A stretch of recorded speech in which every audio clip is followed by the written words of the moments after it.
love wins. I'm living proof that love wins.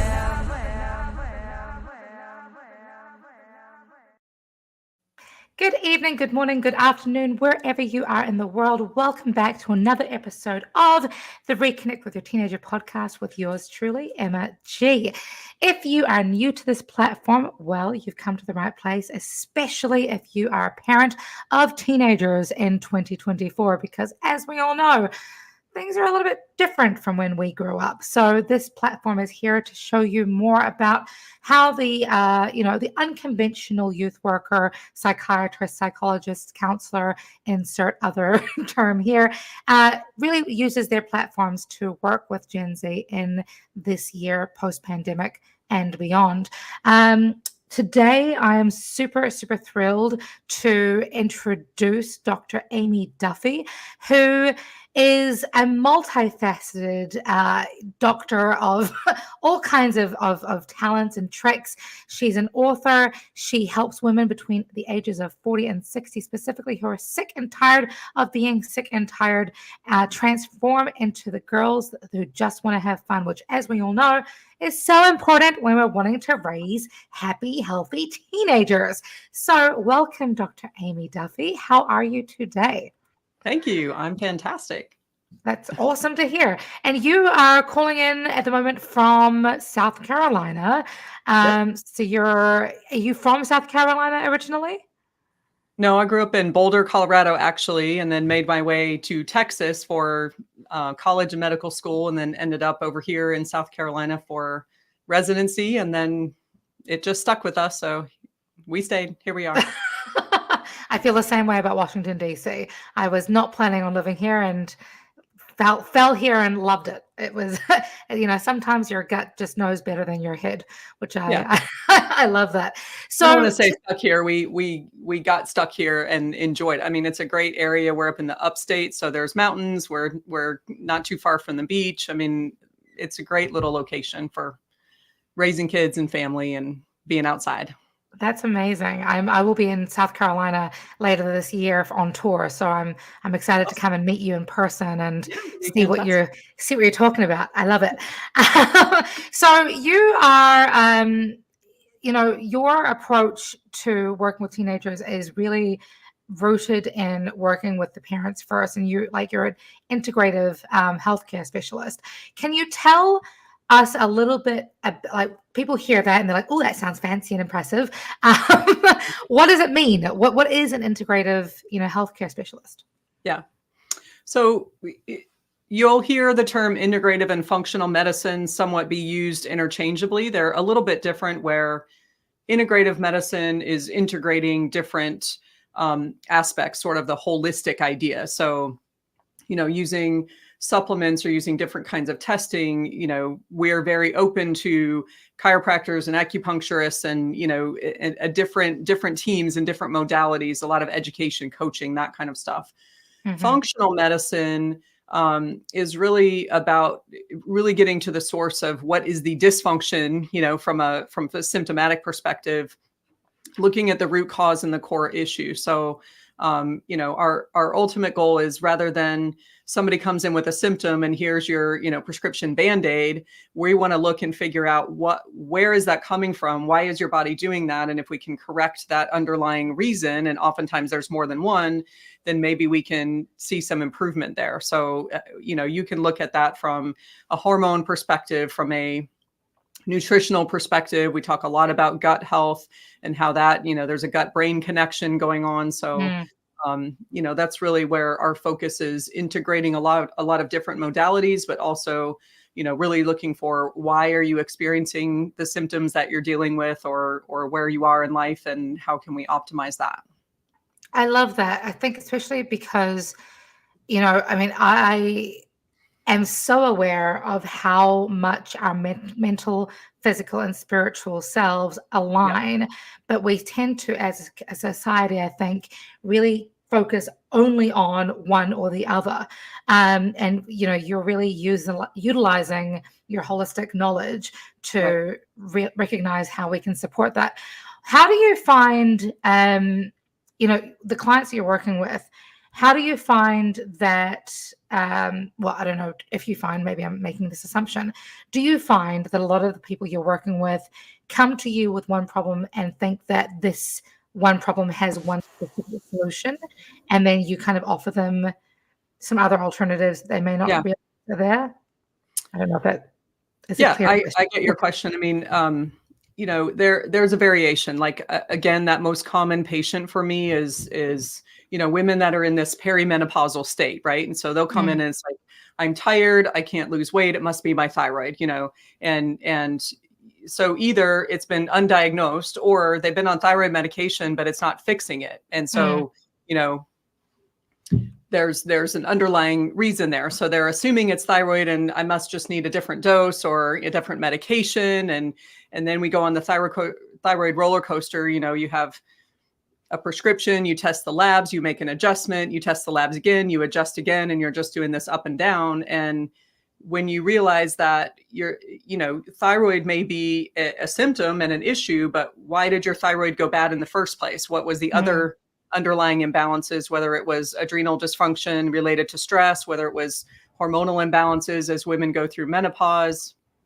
Hashimoto's thyroiditis is an autoimmune disease. So that's stemming from leaky gut and gut inflammatory responses, that sort of stuff. So, really we take a symptom or a collection, fatigue, not sleeping, can't lose weight, other mm, issues, a lot of gut related stuff. And I kind of test everything.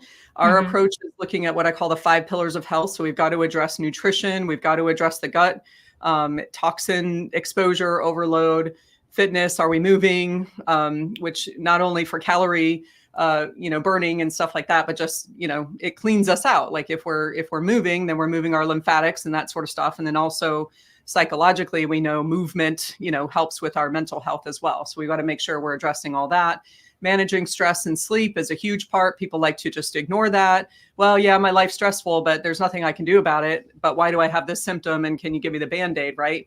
And so, I get a lot of patients who've been to multiple doctors. They've tested and either everything's normal or they've been giving antidepressants and sleep medications and this, that, and the other. And nothing is helping them really get to the source of why they don't feel good. mm, mm. That's really interesting because, again, I think there's a lot of people who sort of look at these issues as standalone issues. But what I'm hearing from you is that, one thing can feed into the other, which can feed into the other. It's very And, multifaceted. Yeah. and then, of course, it all comes down to how it affects our day-to-day living and how we're feeling and how we're operating and how we're parenting. Exactly. So Yeah. how, like, and you've touched on a number of different things that you can work with. So when we're talking about so our physical health, for example, when we're looking at medications, I think a lot of people, especially, in the woke sort of mentality that we're living in, kind of shy away from prescription anything, Yeah. or any sort of aids that can help facilitate our mental health.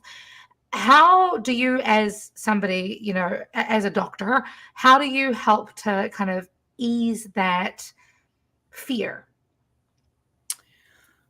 So let's go right in. So the title of the first book that I wrote 2 years ago is called Normal Doesn't Have Side Effects. So this is a perfect kind of understanding or explanation of that is, when you go to the doctor and they're going to write you a prescription, they should, or when you go to the pharmacy and get this, 2-page report about all the side effects to look for, or you might expect with this drug that you're being dealt, right?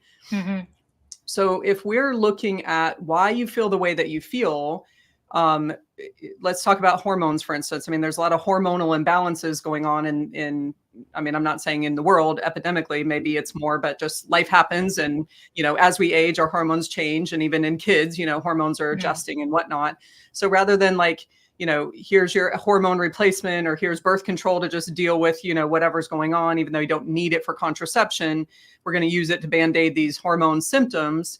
If we can look at what the imbalance is with your hormones, what else may be going on, thyroid, adrenal, nutritionally, and then I'm prescribing a supplement or I'm prescribing a bioidentical hormone therapy for you.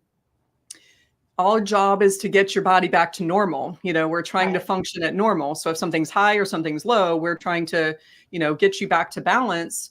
And normal doesn't have side effects. So we don't have to have this long conversation about all the things to expect when you're going on this drug that's supposed to band-aid your symptom, right? So Mm, I minimize that by helping the patients to understand why they're feeling the way they feel. So when you think about somebody having, fatigue or weight gain or something, I mean, it's so multifaceted, and stress, particularly when you're dealing with, like you were saying, the mind body connection. And as a parent of 3 teenagers right now, and then number 4 is 20. So she's out of the teen, she's 22, sorry, she's out of the teen world. So I have 4 girls. It takes some extra special, let me breathe for a second to handle your attitude right now, biting your head off. And, if you're not in the best place that you can be, then it's going to be harder for you to, connect. And like, you feel like I'm the mean mom. I'm always yelling at them. And, I want to tell them I love them, but I'm so mad at them right now because they're not behaving, or they're right. not their attitude. Right. So if you're stressed out and your adrenal function is not well, if you're B12 deficient, if you're vitamin D deficient, if your omegas are really low, if your gut is dealing with a lot of stuff because of either food that you're eating or some, bacteria or fungal imbalance there, then that's another fire that your body's having to deal with, and more stress you have to deal with. And so all of that stuff can, creates this overwhelm sort of explosion. You add one more thing of a normal teenager, whatever eye roll response when you ask them something, and then you just explode. Right. And that doesn't allow you a very good connection, right? They're like, man, you're always mad. Why would I want to talk to you? And so that's not helpful when we're trying to reconnect or connect with our teens, right? For sure. So yeah, it's really about, we test all that stuff. So we test cortisol, we test hormones, we test for nutritional deficiencies, we test gut for, if there's something going on there. So we can really look at the underlying reasons, and often there are multitudes. So it's kind of layered up, where, one little thing takes it over the edge, but that wasn't really the cause to begin with. I love that. I love that so much, because I think it can be often, well, it's thought of as rather rare to find somebody in your position who looks at the whole person and all of the potential causes when it comes to how we're functioning healthily or unhealthily. So you talk a lot about like cortisol levels and, adrenals and things like that. Yeah. Is it like, do you find in your line of work that we tend to focus on fixing the problem first with like an upgrade in diet, for example, or do you often prescribe your patients a workout regime, or like or anti-stress practices? Like, what does? For sure. I mean, so our approach encompasses the whole picture. So, patients come to me, and let me just preface, as I was listening to your comment and question, it is rare for finding a practitioner like this. And part of that process is because when you get into kind of traditional healthcare system, if we want to call it healthcare, it's, you got, the average is 7 to 10 minutes, per patient. And half of that time is the doctor charting on the computer or, whatever. And so unfortunately, it's not necessarily a doctor's fault, but the system doesn't allow them the time to really dig deep for this. So, you have to kind of consider, if I want a different approach and I don't want the Band-Aid, then I need to go outside of that system to find somebody that's going to really be able to have the time and mindset and brain power to really get there. So yes, our approach is, when somebody comes into my practice, we're testing all of these things. And then it's not just, because you can do integrative medicine and treat adrenals with some adrenal supplement, right? And go, yay, I fixed it. But it goes back again to, why are the adrenals that way in the first place? Right. We're living in the world that's sympathetic. Everything's fight or flight all the time. Got to run here, got to run there, rush all the time. That's stimulating our cortisol initially. So we may have high cortisol, and I call that sprinting the marathon of life uphill all the time. And adrenal supplements are kind of like Gatorade, so that can keep you going for a little while, but it's not changing your speed of sprinting, and it's not changing the slope of that hill. So you have to, do some mindset stuff, make sure you're sleeping well, make sure you're taking care of yourself to, slow that speed down. And then you need to kind of do some things that are going to reduce the slope. So diet is part of reducing that internal stress. Are we eating things that are fuel for our body and not work for our body? Right. Are we ingesting chemicals like, vaping and alcohol and things like that? I'm not, anti-alcohol. I love a glass of wine, and margarita is my favorite. Got the salt and the sweet going on. So I'm not, no alcohol at all, but, a lot of people are using that as Band-Aids to help them sleep or deal with the stressors of life. So, and moving, absolutely. And that really is individualized for each person, because, a lot of people are stressed out. They're too tired, and so they're over here going, I'm supposed to do this HIIT workout and go to Orange Theory and, blow it out and, no pain, no gain. And like, if their cortisol levels are really low, that's counterintuitive to what their body's trying to do. And they're not going to get results, and they're going to be more exhausted. So there are times when I prescribe to a patient, like, I don't want you to go to the gym. I don't want you doing this hardcore, burning calorie exercise or muscle growing exercise right now. That doesn't mean forever, but we've got to get you back into resting and recovering. So that movement maybe is more, some deeper breathing exercises or some yoga, stretching, and just walking outside when it feels good and you feel good. So you kind of go back into the intuitive, how do I feel today? And if you're really exhausted, then that's not a day you need to push right now. And I'm only able to do that by looking at their cortisol level. So it's hard to guess, where somebody is. So, but absolutely, we have to incorporate all of that, or even if you're using a supplement, it's still a Band-Aid.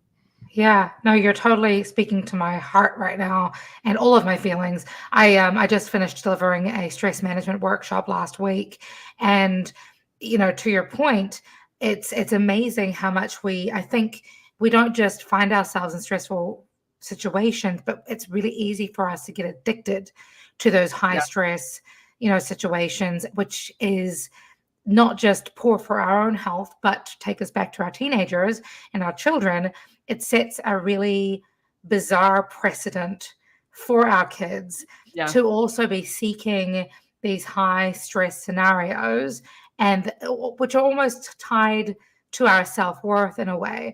I have found, at least with the teenagers that I'm working with. So my question is, like, how do you break that? Like, is it about, recognizing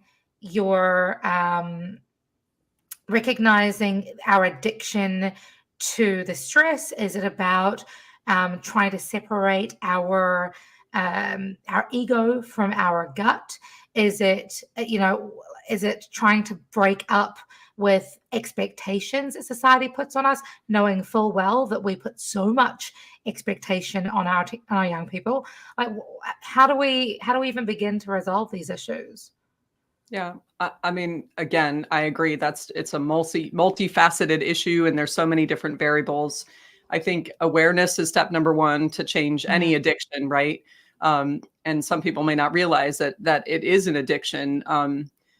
I think, unfortunately, our teenagers are addicted to their devices. I mean, if you haven't seen a teenager with a phone in their face, that's lucky. Like, they're all dealing with that. So, and then it's like bored, I mean, even with their phone in their face, they're bored all the time. And I think it's this balance, we do see a lot more screen time. We see, maybe less activity in terms of like physical activity, because they're coming home and they're on their screens or they're watching TV. I mean, I watched cartoons when I came home from school, but there was only a limited amount. Once it's over, the news came on, like, poof, I don't want to watch that anymore. And now, we would just have constant streaming 24/7 of whatever we want, or, TikTok on your phone going over and over. So awareness that we got to, turn that down a little bit and be present. So I was talking about a New Year's resolution a couple years ago, and one of the segments was, resolve to sort of detox yourself from some stress, or from some tech, where you make some pointed efforts to design time in your day to not be on the screen, to design rooms in your house that don't have your tech in them. Those are all good things, and people need to make a conscious effort, but there's no awareness there that that's a problem, then you're not going to be able to make that change, right? So awareness is one. I think the other thing, so I was saying, we're less physically active, but yet we're more busy. So, the kids have all these activities going on all the time. And, it's like you don't come home from school and do your homework anymore. Like, I played sports and I had some activities, but it wasn't like every day all the time. So I find that interesting that, as a parent, it's like, your expectation for yourself, or what you feel like society is like, my kid's got to be involved in everything, for them to be a good kid, or to get into college, you've got to have this CV that starts at, 10 years old. So there's this whole kind of drive to, my kid's got to be better than your kid. And that's probably always been there to some degree, but I think social media is really driving that, because people, of course, are comparing themselves to the people who post on social and what their kids are doing. And so that I think from a parental perspective, there's a push there to kind of go. And then, the kids are getting all that stimulation all the time. And we don't, sitting down and watching TV is relaxing, but it's also not stopping that stimulation. Yeah. So, what are we teaching our kids?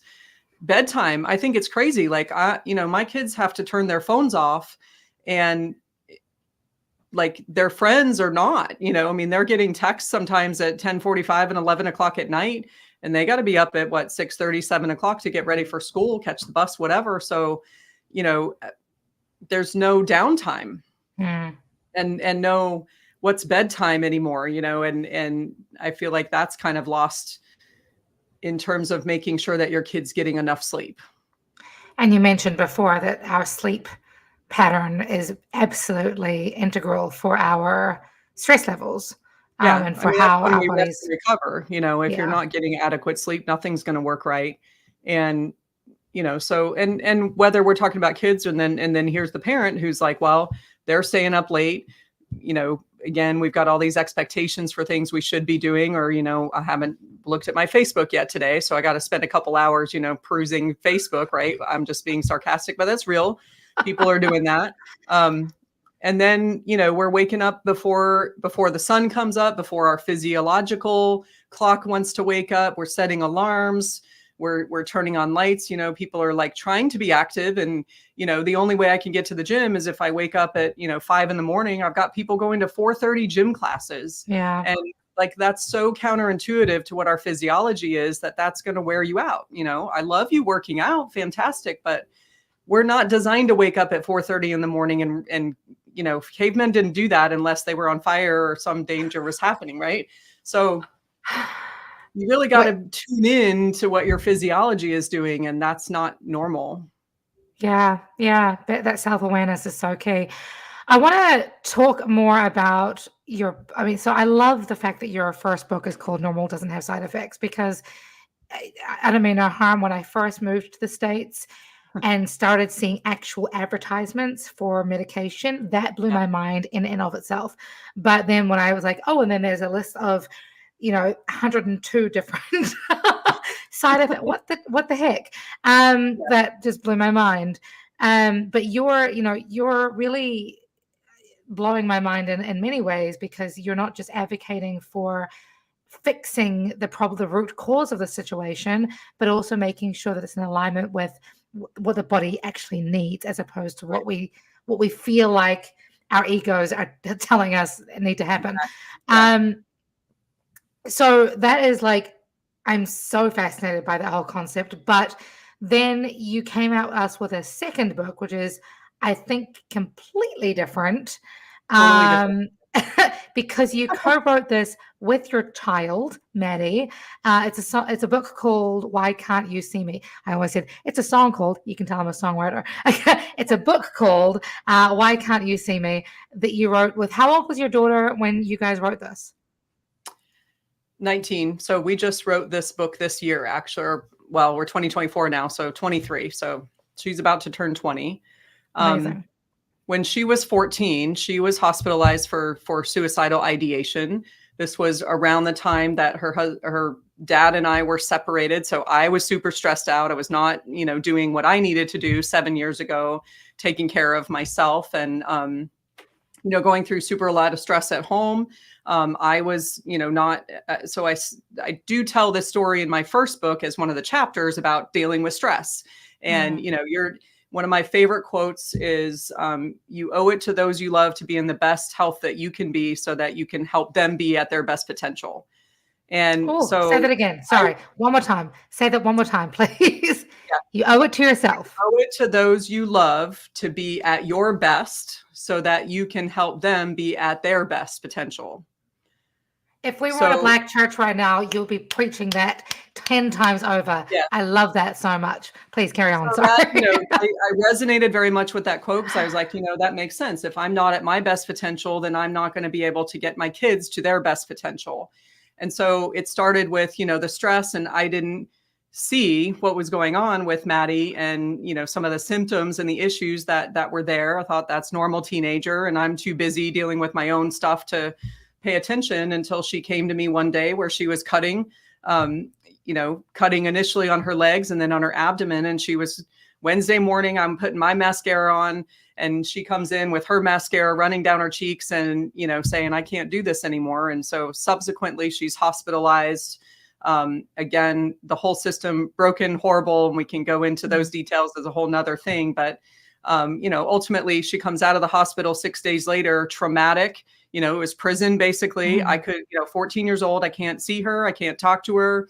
I was not involved in her care. So here's her prescription, who's she going to follow up with? And I'm like, we don't have any, this is new for us. Like, we don't have a therapist. We don't have a psychiatrist or whatever. So I immediately incorporated my stuff with her in terms of looking at neurotransmitter levels, cortisol, omega-3, huge omega-3 deficiencies in kids, connecting with mental health dysfunction, whether it's ADD, anxiety, or depression. So, starting her on some supplements and things like that. So I tell my story all the time. And then she was with me in a seminar where we were talking about, learning how to tell your story and incorporating that some. She came with me for her birthday last year, and she told her version of this story. So all of my people I was with have heard my side of that story over the couple years when I wrote my book. And so when she told her version, everybody was just like, this is fascinating to hear her side versus my side. So our book is basically a timeline of that time in our lives when she was hospitalized and what her version was and what my version was. It's really a fun, not fun. I mean, it's fun because it's good. But it's entertaining because it's, what happened next? And he said, she said kind of thing. But, it dives in a little bit into, some of this, how can we support our kids? Certainly if your kid's suicidal, they need help, but, what can we do before we get there? Looking for those signs first. And like you said, I mean, being able to take care of yourself as a parent so that you can support your kid. And also being mindful about how you get the help, because some help just isn't appropriate or the right fit for some of our young people. Yeah. I am so sorry that she went through that, but I'm so pleased and, proud of you both for finding that middle ground to really come up and grow together through that. And it's interesting how, when we wrote that book, how many people have reached out and said, we went through the same thing, but nobody wants to talk about it. They're embarrassed and ashamed or just overwhelmed, whatever the case is. So, for us being able to just tell the story gets it out there so people can, hopefully moms are reading it, connect with their teens. Even if a young person is reading it, it's very easy to read. Then they can say, oh, I'm having these feelings too, and let me reach out to an adult so I can get some help. Yeah, it's and I think this is particularly powerful, in the work that we're doing, because so many times I work with teenagers every week who just don't know how to connect with their parents, don't know how to communicate that. So I love that you guys are leading by example. I am acutely aware that we are out of time, but oh my gosh, you weren't wrong. We could talk for hours on everything. I'm so excited about knowing you and having met you, and thank you so much for your light. Before we go, I want to sort of sneak in here a little bit. You have a luxury wellness retreat Yes. coming up in Acapulco, sorry. Tell us more about that. It's coming up in 2 months. Yeah, What is March. going on? So this will be my third retreat in a couple of years. So fantastic. Just like I was talking about these pillars of health. So we go to this private villa. It's a small community, and we're making sure that we're having amazing, fantastic food, but it's nutritionally sound. We learned how to make like margaritas from scratch, so you still get to indulge a little bit. We're doing working out, we're yoga, we're meditating.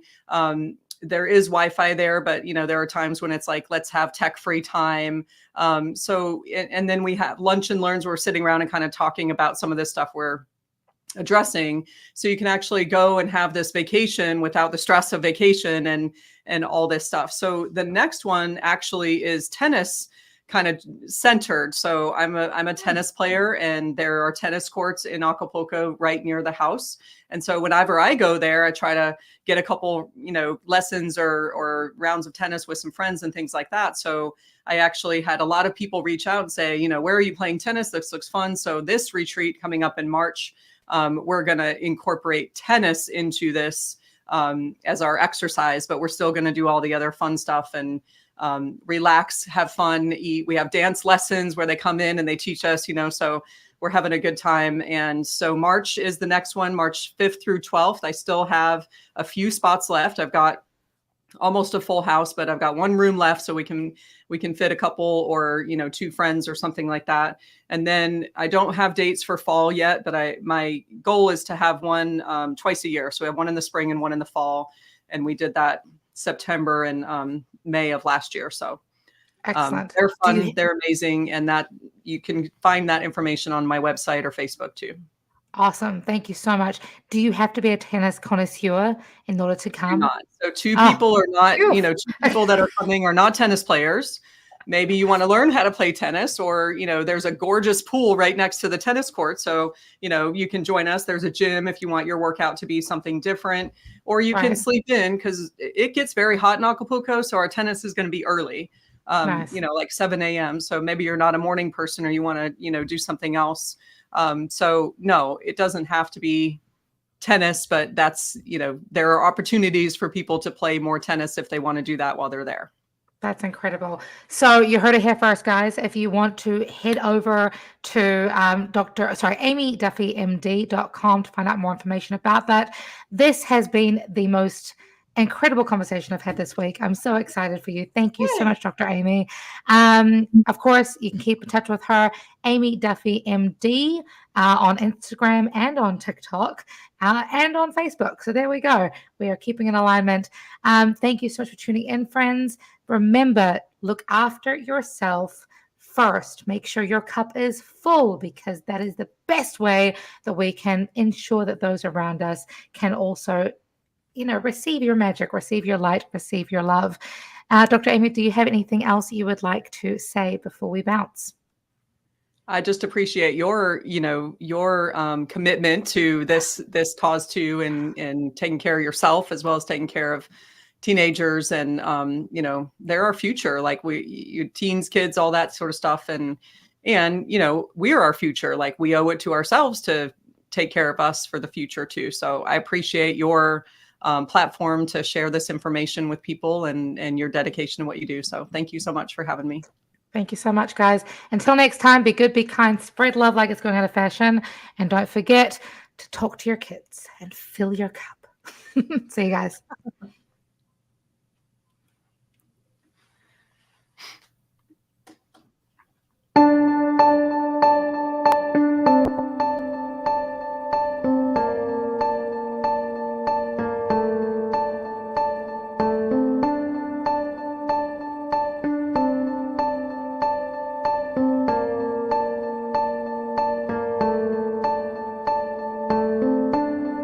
You thought you knew it all,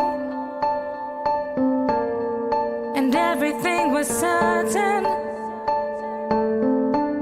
sitting high upon your throne. so comfortable, assertive. But chaos has a habit of testing who you are. Submissive or a savage, timid or a star. We rise up now, let the flames lick the wounds of the past. Burn it to the ground, burn it to the ground. We rise up now, let the change be the truth that will last. Burn it to the ground, burn it to the ground, and we rise from the ashes.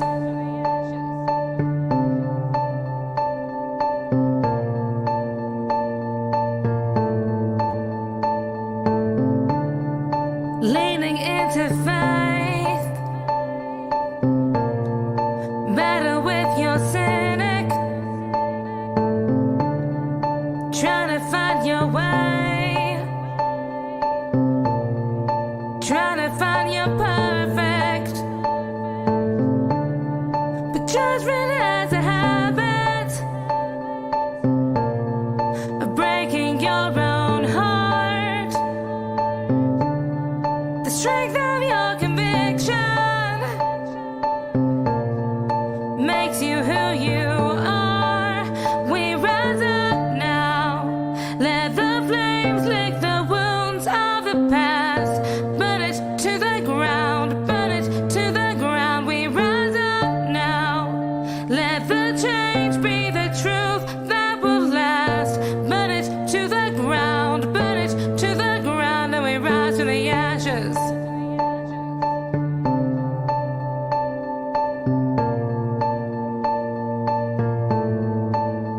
We rise from the ashes.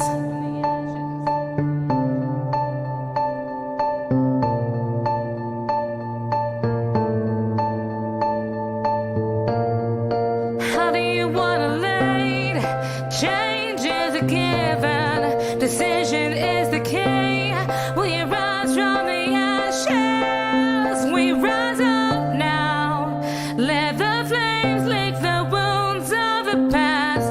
Burn it to the ground, burn it to the ground. We rise up now, let the change be the truth that will last. Burn it to the ground, burn it to the ground. We rise up now, let the flames lick the wounds